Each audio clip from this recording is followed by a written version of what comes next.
दूसरा इतिहास अध्याय 8। सुलैमान की उपलब्धियां। सुलैमान को यहोवा के भवन और अपने भवन के बनाने में 20 वर्ष लगे। तब जो नगर हीराम ने सुलैमान को दिए थे, उन्हें सुलैमान ने दृढ़ करके उनमें इस्राएलियों को बसाया। तब सुलैमान सोबा के हमात को जाकर उस पर जयवंत हुआ।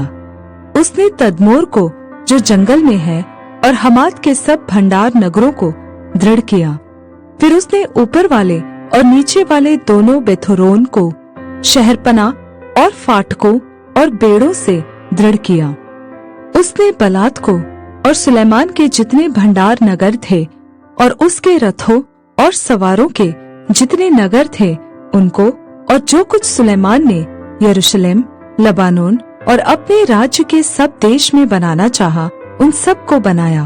हित्तियों, एमोरियों, परिज्जियों, हिब्बियों और यबूसियों के बचे हुए लोग जो इज़राइल के न थे, उनके वंश जो उनके बाद देश में रह गए और जिनका इज़राइलियों ने अंत न किया था, उनमें से तो बहुतों को सुलैमान ने बेगार में रखा और आज तक उनकी वही दशा है।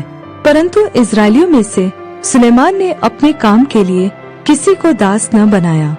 वे तो योद्धा और उसके हाकिम, उसके सरदार और उसके रथों और सवारों के प्रधान हुए। सुलैमान के सरदारों के प्रधान जो प्रजा के लोगों पर प्रभुता करने वाले थे, वे 250 थे। फिर सुलैमान फिरौन की बेटी को दाऊदपुर में से उस भवन में ले आया जो उसने उसके लिए बनाया था, क्योंकि उसने कहा, जिस जिस स्थान में यहोवा का संदूक आया है वह पवित्र है, इसलिए मेरी रानी इज़राइल के राजा दाऊद के भवन में न रहने पाएगी। तब सुलैमान ने यहोवा की उस वेदी पर जो उसने ओसारे के आगे बनाई थी, यहोवा को होमबलि चढ़ाई। वह मूसा की आज्ञा और प्रतिदिन के नियम के अनुसार, अर्थात विश्राम और नए चांद और प्रतिवर्ष 3 बार ठहराए हुए पर्वों, अर्थात अख़मीरी रोटी के पर्व और सप्ताहों के पर्व और झोपड़ियों के पर्व में बलि चढ़ाया करता था। उसने अपने पिता दाऊद के नियम के अनुसार याजकों के सेवा कार्यों के लिए उनके दल ठहराए और लेवियों को उनके कामों पर ठहराया कि हर एक दिन के प्रयोजन के अनुसार वे यहोवा की स्तुति और याजकों के सामने सेवा टहल किया करे।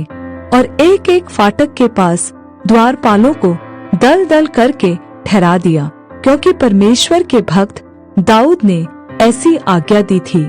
राजा ने भंडारों या किसी और बात के संबंध में याजकों और लेवियों को जो जो आज्ञा दी थी, उन्होंने उसे न टाला।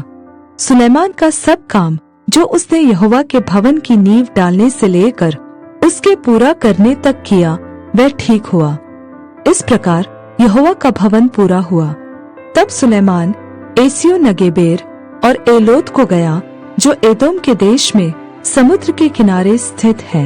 हीराम ने उसके पास अपने जहाजियों के द्वारा जहाज और समुद्र के जानकार मल्लाह भेज दिए, और उन्होंने सुलैमान के जहाजियों के संग ओपीर को जाकर वहां से 450 किक्कार सोना राजा सुलैमान को ला दिया।